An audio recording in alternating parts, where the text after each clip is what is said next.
Hello student, welcome to quick learn with Vibha. पिछले video में हमने अनुक्रमानुपाती विचरण को कंप्लीट किया है। आज हम लोग पढ़ेंगे व्युत्क्रमानुपाती विचरण। तो व्युत्क्रमानुपाती विचरण क्या होता है?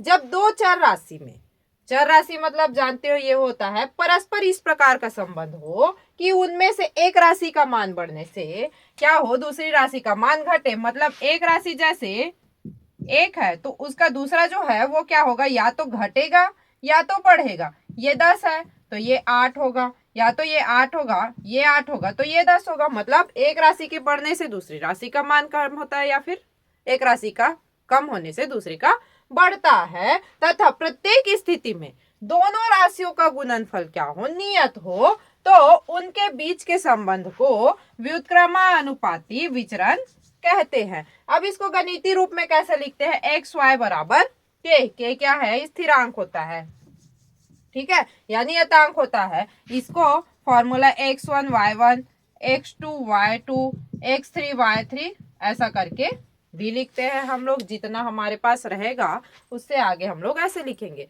तो चलिए, ये तो आपको समझ में आ गया होगा। अब देखते हैं हम लोग एक्सरसाइज 7.2। पहला क्वेश्चन है, यदि x और y व्युत्क्रमानुपाती विचरण में हो तो हमें रिक्त स्थान को पूर्ण करना है। अभी हम लोगों ने क्या पढ़ा था? फॉर्मूला क्या होता है? एक्स वाई बराबर के।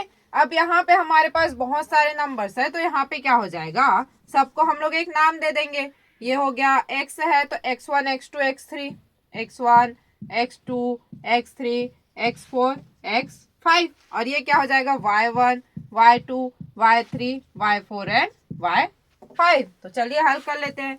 x1 y1 is equal to x2 y2 is equal to x3 y3 is equal to x4 y4 is equal to x5 y5 is equal to k। ये होगा।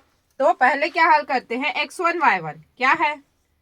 8 गुना 9, और y2 क्या है? 6 गुना 12। ठीक है, ये क्या हो जाएगा? 9 अट्ठे 72, 12 छक्का 72। पढ़े थे ना हम लोग, गुणनफल क्या होना चाहिए? नियत होना चाहिए। ये तो आ गया, तो आगे का भी ऐसे ही आना चाहिए। अब हम लोग एक को लेके चलते हैं, ठीक है, यहाँ तक तो आ गया होगा। इसको हो चाहे इसको हो, ठीक है। यहाँ पे लेती हूँ x1 y1 बराबर x3 y3। x1 y1 क्या है? 8 गुना 9 बराबर x3 y3 क्या है? x3 क्या है? 4, और y3 हमें पता नहीं है, ठीक है। y3 हमें पता नहीं है तो इसको हम लोग चाहे तो x मान सकते हैं या फिर y3 ही लिख सकते हैं। तो यहाँ पे मैं y3 लिख देती हूँ, ठीक है। अब y3 का वैल्यू निकालना है तो y3 को इधर रहने देते हैं। ये 4 क्या है? गुना में है, इधर आके क्या हो जाएगा? भाग में आ जाएगा, ठीक है। ये हो गया 4 एकम 4 दूनी 9 दूनी 18 y3। तो y3 का वैल्यू क्या आया? 18, ठीक है। ऐसे ही आगे करते हैं।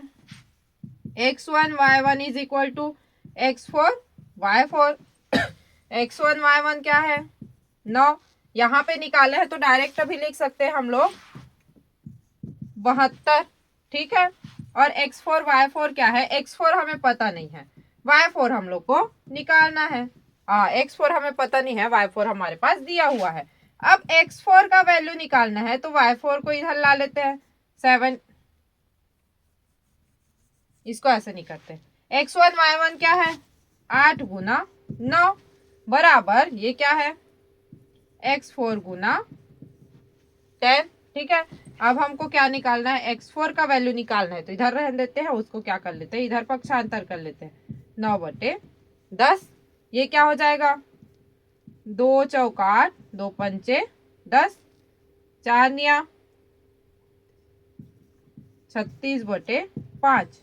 x4 इज इक्वल टू, इसको हम लोग भाग दे देते हैं। 5 सत्ते 35 और 5 दूनी 10, ठीक है। ये हो गया। अब निकालते हैं x1 y1 is equal to x5 y5। ये क्या आया यहाँ पे? 7.2, ठीक है। क्या दिया है? 8 गुना 9 बराबर x5 का वैल्यू दिया है हमें, y5 निकालना है। तो y5 को इधर ही रहने देते हैं, इसको इधर ला लेते हैं। 8 गुना 9/36, 9 एकम 9, चौक 4 एकम 4, दूनी क्या आया y5 का वैल्यू 5, यहाँ पे 2, यहाँ पे क्या आ जाएगा 2। तो इस तरीके से हम लोग को क्या निकालना है, वैल्यू निकालना है। ठीक है, तो समझ में आ गया होगा कैसे हम लोग निकाले हैं। क्वेश्चन नंबर 2 क्या बोल रहा है, इसमें भी रिक्त स्थान की पूर्ति करनी है। अब यहाँ पे क्या दिया है, चाल दिया है और समय दिया है। ठीक है, चाल और समय के बीच क्या हो रहा है, व्युत्क्रमानुपाती विचरण हो रहा है।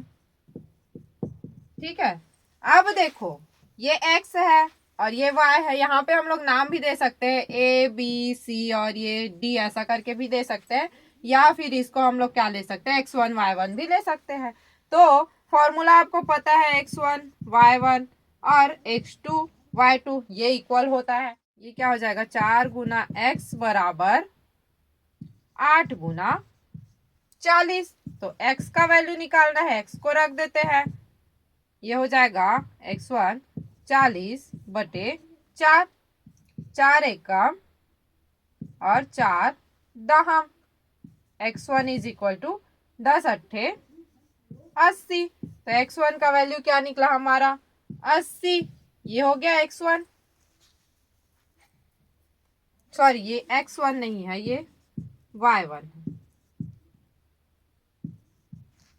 ठीक है, अब दूसरा में देखते हैं x1 y1 is equal to x3 y3।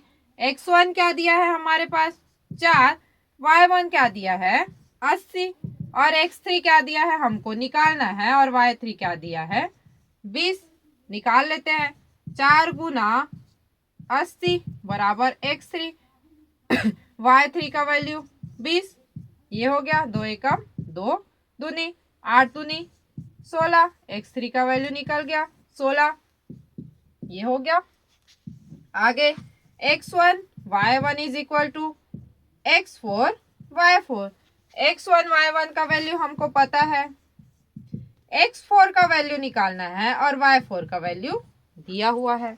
तो ये हो जाएगा x4 का वैल्यू निकालना है, तो ये इधर आ गया 4 गुणित 80, ये 10 इधर पक्षांतर हो जाएगा, ये हो गया 4 अट्ठे 32, ये हो गया x4 का वैल्यू। अब लास्ट देखते हैं x1 y1 x5 y5, 4 गुना 80, x5 का वैल्यू दिया है और y5 का वैल्यू निकालना है। ठीक है, तो ये हो जाएगा 4 गुना 80 और y5 को इधर रहने देते हैं, ये 64 इधर आ जाएगा। ठीक है, 4 एकम 4 एकम 4, 4 एकम 4 और 4 छेका 24, ये हो गया, इतना आया। अब 16 से करके देखते हैं, 16 पंचे 80, ये आ गया y5 का वैल्यू, कितना आया 5, ये कितना आया था 32। तो इस तरीके से हम लोग को रिक्त स्थान की पूर्ति करनी है। अब देखते हैं क्वेश्चन नंबर 3, 10 मजदूर किसी काम को 2 दिन में करता है, उसी काम को 2 मजदूर कितने दिन में करेंगे, तो इसको हम लोग को बताना है। तो चलिए हल कर लेते हैं। अब देखो, चूंकि मजदूरों की संख्या घटने से समय क्या लगेगा, अधिक लगेगा, अधिक लगेगा। मतलब यहाँ पे क्या हो रहा है, अतः यहाँ व्युत्क्रमानुपाती विचरण हो रहा है। तो क्या हो जाएगा, माना उसी काम को, माना 2 मजदूर x दिन में करेगा काम को, ठीक है, 2 मजदूर x दिन में काम को कंप्लीट करेगा। तो सारणी बना लेते हैं, क्या हो जाएगा, मजदूरों की संख्या। देखो यहाँ पे जस्ट अपोजिट है अनुक्रमानुपाती पर। वहां क्या होता था, संख्या घटने से समय भी घटता था, मतलब इक्वल इक्वल होता था। यहाँ पे क्या होता है, उल्टा है। अगर संख्या घट रही है तो समय अधिक लगेगा, अगर संख्या बढ़ रही है तो समय क्या लगेगा, कम लगेगा। ठीक है, और दिनों की संख्या, मजदूरों की संख्या 10 और 2, दिन की संख्या 2, और यहाँ पे क्या निकालना है हम लोग को, ये हो गया। अतः व्युत्क्रमानुपाती विचरण से हमको पता है क्या होता है, x1 y1 is equal to x2 y2। तो x1 y1 क्या हो गया, 10 गुणित 2 बराबर ये क्या हो जाएगा, 2 गुणित x। चूंकि x की वैल्यू निकालनी है, x को यहाँ रहने देते हैं, 10 गुना 2 बटे 2। तो ये क्या हो गया, कट गया, बचा क्या, x का वैल्यू 10। आंसर लिखते हैं यहाँ पे, अतः उसी काम को 2 मजदूर 10 दिन में करेगा। क्लियर है ना। क्वेश्चन देखते हैं, सेम क्वेश्चन है, इसमें क्या दिया है, मजदूर की संख्या निकालनी है। ठीक है, 45 मजदूर एक काम को 27 दिन में करता है, तो कितने मजदूर उसी काम को 15 दिन में करेगा, मतलब मजदूरों की संख्या निकालनी है। तो निकाल लेते हैं हल। माना x मजदूर, x मान लेते हैं, मजदूर 15 दिनों में काम को करता है। ठीक है, तो सारणी क्या बन जाएगा, सेम, मजदूरों की संख्या और दिनों की संख्या। मजदूरों की संख्या कितनी है, 45, और 45 को 27 दिन में कर रहा है, और यहाँ पे क्या है, मजदूर की संख्या हमें नहीं पता है, और 15 दिन में वो कंप्लीट कर रहा है। तो देख लेते हैं, व्युत्क्रमानुपाती विचरण से हमें पता है व्युत्क्रमानुपाती विचरण में क्या होता है, x1 y1 x2 y2, ये क्या है, x और ये y हो गया। तो ये क्या हो जाएगा, x1 क्या है 45, ये x1, ये y1, ये x2, और ये हो गया y2, और y1 क्या है 27, x2 क्या है हमें निकालना है, और y2 क्या है 15। ठीक है, x का वैल्यू निकालना है, तो क्या हो जाएगा, 45 गुणित 27 बटे 15, 15 एकम 15, 15 तिया 45, x बराबर क्या आएगा, 3 गुना 27, 27 का गुना कर देते हैं 3 से, 7 तिया 21, ये आ गया x का वैल्यू। मतलब आंसर लिखते हैं यहाँ पे, अतः 81 मजदूर उसी काम को 15 दिनों में पूरा करेगा। ठीक है, क्वेश्चन नंबर 5 देखते हैं। एक बस 30 किलोमीटर प्रति घंटे की चाल से 6 घंटे में एक निश्चित दूरी तय करती है।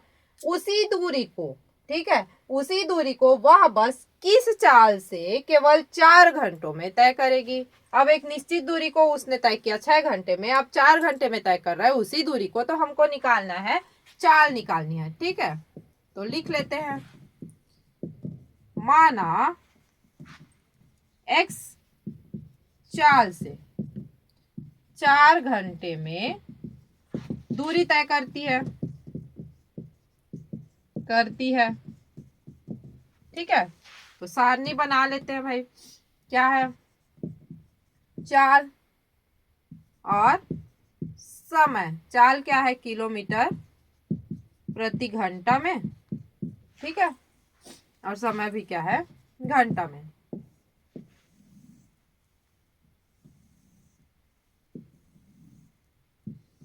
कितना?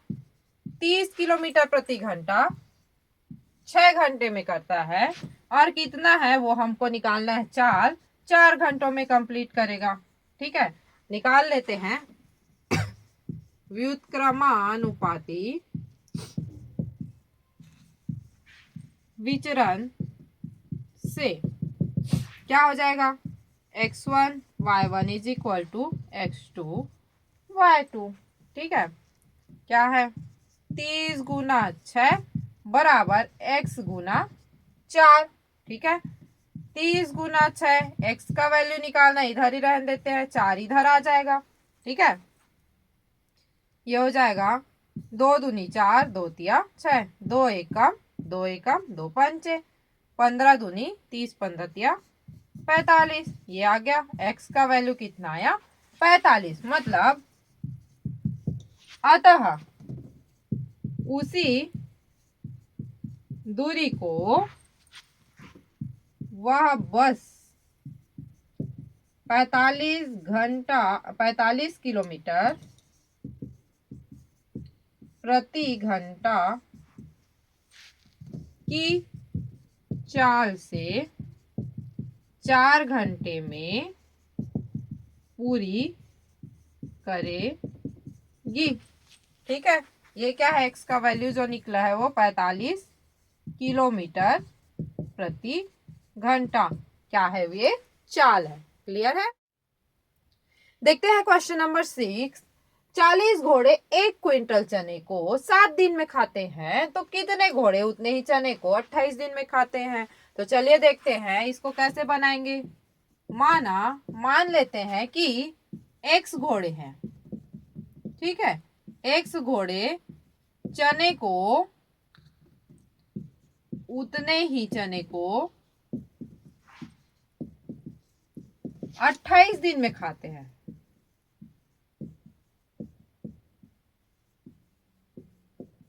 ठीक है। ये मान लिया हम लोग ने, तो इसका हम लोग बना लेते हैं सारणी। ये हो जाएगा घोड़ों की संख्या